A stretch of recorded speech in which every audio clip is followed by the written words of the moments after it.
नमस्कार मंडळी, कसे आहात? मस्त ना? मस्त असायला पाहिजे, नेहमीच आपला आपुलकीचा प्रश्न. आज मी तुम्हाला या ब्लॉगमध्ये सांगणार आहे की संत ज्ञानेश्वरांची ज्यावेळेस समाधी घेतली, संजीवनी समाधी घेतली आळंदीमध्ये, त्याच्यानंतर त्यांचा जीवन प्रवास किंवा त्यांच्या विचारांची प्रेरणा घेऊन वारकरी संप्रदायाने त्यांचे विचार कसे पुढे नेले हे आपण आता बघणार आहोत. तर आपण मागच्या ब्लॉगमध्ये बघितलं होतं की ज्यावेळेस त्यांनी तीर्थक्षेत्रांना भेटी दिल्या, त्या तीर्थक्षेत्रांना भेटी दिल्यानंतर त्यांनी काय केलं, तर त्याच्यापुढे त्यांनी चांगदेवांना ते भेटले. त्याच्यानंतर त्यांनी अमृत अनुभव म्हणून एक ग्रंथ लिहिला, जो ज्ञानेश्वरी बरोबर लिहिला होता. आणि या अमृत अनुभव या ग्रंथामधून त्यांनी तत्वज्ञान सांगण्याचा प्रयत्न केला लोकांपर्यंत, साध्या सरळ सोप्या भाषेमध्ये.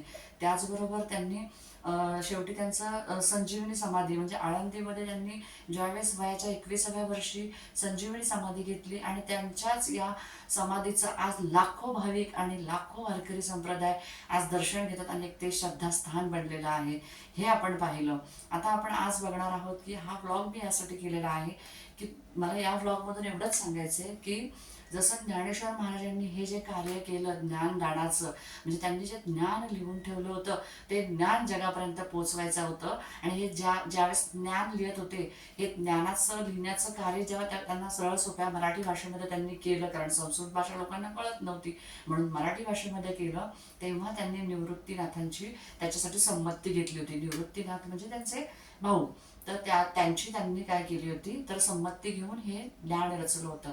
आणि आपण बघितलं की ज्यावेळेस त्यांनी संजीवनी समाधी घेतली, त्याच्यानंतर त्यांचं कार्य पुढे वारकरी संप्रदायाने आजही तसंच पुढे चालू ठेवलेलं आहे. त्यांच्या ज्ञानाची, त्यांच्या विचाराची प्रेरणा घेऊन आजही आपला वारकरी संप्रदाय आज हजारो नाही म्हणता येणार, लाखो नाही म्हणता येणार, अगणित भाविक भक्त हा आज आपल्या ज्ञानोबा रायांच्या माऊलीच्या आपल्या आज पायाचं दर्शन घेण्यासाठी इतका उत्सुक आणि काय म्हणतात ना, खूप आनंदी असतो. आणि हीच प्रेरणा पुढे चालू ठेवलेली आहे. आणि तुम्हाला चांगलं माहिती आहे, वारकरी आत्ता सध्याचं जे वातावरण बघतोय ते सध्या पालखीचं वातावरण आहे.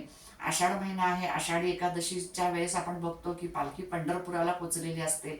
आळंदीवरून पालखी निघते, तर ती पंढरपुराला जाईपर्यंत वारकरी संप्रदाय अखंड नामाचा जयघोष करत रामकृष्ण हरी, जय जय राम कृष्ण हरी, ज्ञानेश्वर माऊली, ज्ञानराज माऊली तुकाराम, असा ह्या सगळ्याचा जयघोष करत, ह्या नामाचा जयघोष करत अखंड पायी चालत, अखंड पाऊस बघत नाही, वारा बघत नाही, ऊन बघत नाही, पंढरपुरामध्ये जिथे जिथे त्यांचं निवासस्थान असेल, जिथे जिथे त्यांना थांबायचं असेल तिथे थांबून ते पुढे तसेच अखंड पायी चालत राहतात. अक्षरशः धन्य ते वारकरी असं म्हटलं पाहिजे त्यांना. हे मला ह्या ब्लॉगमधून सांगायचं आहे की तुम्हाला मला एवढंच सांगायचं आहे की मी सुद्धा पालखीला, ज्यावेळेस पुण्यामध्ये पालखी येते त्यावेळेस मी पण पालखी जाते. तुम्हाला मी सांगते की प्रत्येक चौकामध्ये आज भाविक वारकऱ्यांना, एवढी वारकऱ्यांची सेवा करतात की वारकऱ्यांना काहीही म्हणजे कुठेही त्यांना त्रास होऊ नये, त्यांना वेळोवेळी औषधं देता यावी म्हणून काही ठिकाणी असे बूथ लावलेले आहेत मेडिसिनचे, डॉक्टरांचे. त्या ठिकाणी त्यांना औषधं दिली जातात. तुम्हाला सांगते, काही लोक इतके म्हणजे वारकरी संप्रदायातील वारकऱ्यांची एवढी सेवा करतात, वाट बघत असतात की वारकरी कधी येतात आणि आम्हाला कधी हा सेवेचा मोका मिळतोय. आणि खरंच मंडळी, मी तुम्हाला खरंच सांगते, सेवा ही महान आहे आणि सेवेत शहाणा आहे. सेवा करा, आणि सेवा केल्यामुळे तुम्हाला तुमची कधी केलेली सेवा ही व्यर्थ जाणार नाही. ती सेवा ही सेवेचा तुम्हाला फळ हे आज ना उद्या कधी ना कधीतरी मिळतच असतं. आणि म्हणूनच वारकरी संप्रदायातल्या कुठल्याही एखाद्या वारकऱ्याला तुम्ही नमस्कार केला ना वाकून, तर तुमचा पंढरीच्या पांडुरंगापर्यंत तो नमस्कार पोचलेला असतो. आणि मला एवढंच सांगायचं की मी सुद्धा काल पालखीला गेले होते, आणि म्हणून तुम्हाला तुमच्यावर हा व्लॉग शेअर करायचा होता. मला व्हिडिओमध्ये मला सांगायचं होतं की इतकं सुंदर वाटलं, मनाला खूप समाधान वाटलं. मनाला वाटलं की मी पंढरपुरामध्ये आहे, मी आळंदीमध्ये आहे, पण अर्थात मी पुण्यामध्ये होते. पण हा मला जो काही भास झाला तो कशामुळे, तर ह्या सगळ्या आजूबाजूच्या ह्या दुमदुमलेल्या वातावरणामुळे, टाळ गजरांच्या, मृदुंगाच्या या सगळ्या आवाजामध्ये, या जयघोषामध्ये अख्खी पुण्यनगरी दुमदुमली होती. आणि इतकी सुंदर म्हणजे त्याचं काय म्हणतात ना, वातावरण निर्माण झालं होतं. सगळीकडे आनंदीमय, सगळीकडे मस्त असा फुलांच्या माळा. तुम्हाला सांगते, सगळ्यात आधी ज्यावेळेस आम्ही दर्शनाला गेलो त्यावेळेस एवढी प्रचंड गर्दी, त्याच्याचबरोबर वारकरी संप्रदायासाठी सिक्युरिटी, म्हणजे आपण बघतो की खूप साऱ्या सगळ्या गोष्टींचं नियोजनबद्ध कार्यक्रम होता, म्हणजे म्हणायला हरकत नाही. म्हणजे आपण बघतो की त्यांना कुठेही काहीही कमी पडू नये याची सगळ्यांची सगळी सोय आणि सगळी काळजी घेतलेली असते. त्याचबरोबर तुम्हाला सांगते, मी तुकाराम महाराजांच्या पालखीचं रथाचं दर्शन घेतलं, ज्ञानेश्वर माऊलींच्या पालखीचं रथाचं दर्शन घेतलं, मुक्ताईच्या रथाचं दर्शन घेतलं आणि हे सगळं बघितल्यानंतर इतकं मनाला भारावून गेलेली की म्हणजे स्वतःलाच आपल्याला असं वाटतं की अरे खूप मस्त, खूप छान, खूप भारी वाटलं.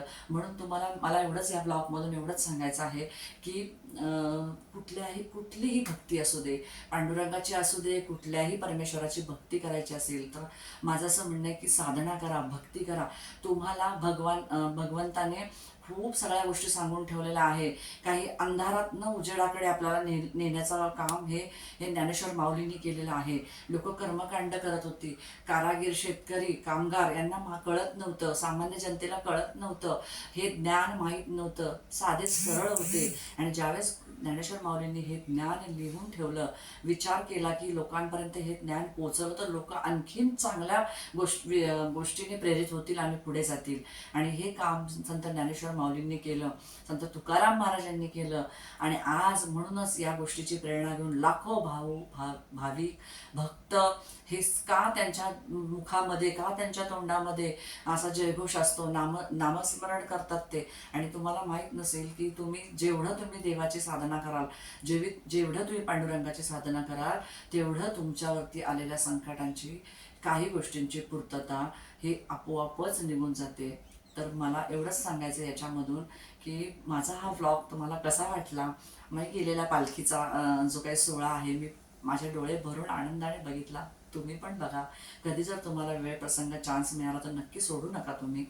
आणि म्हणजे मी बनवलेला हा व्लॉग तुम्हाला कसा वाटतोय मला नक्की कमेंट करून सांगा. लाईक करा, शेअर करा आणि हो, चॅनलला सबस्क्राईब मात्र नक्की करा. आपलं चॅनल नवीन आहे. अशीच मी नवनवीन काही माहिती ज्या मला आहेत, ज्या अध्यात्माची ओळख मला आहे, त्या अध्यात्माची ओळख, ह्या परमेश्वराची ओळख किंवा हा परमेश्वर काय आहे, परमेश्वराची साधना काय आहे, हे सगळं सांगण्याचा मी तुम्हाला माझ्या पद्धतीने, माझ्या भाषेमध्ये जेवढं मला समजतं तेवढं मी सांगण्याचा नक्की प्रयत्न करेन. आणि तुमच्यापर्यंत ते आनंदाने पोचेल आणि तुम्ही त्याचा चांगला विचार कराल किंवा ते तुमच्यापर्यंत पोहोचल्यानंतर तुम्ही त्याचा विचार कसा पुढे न्याल किंवा काय आणखीन पुढे नवीन काय विचार सांगाल, एवढं मला याच्यातनं सांगायचं आहे. आणि लाईक, शेअर आणि सबस्क्राईब. आपलं चॅनल नवीन आहे, चॅनलला सपोर्ट करा. भेटू नेक्स्ट व्लॉगमध्ये. धन्यवाद.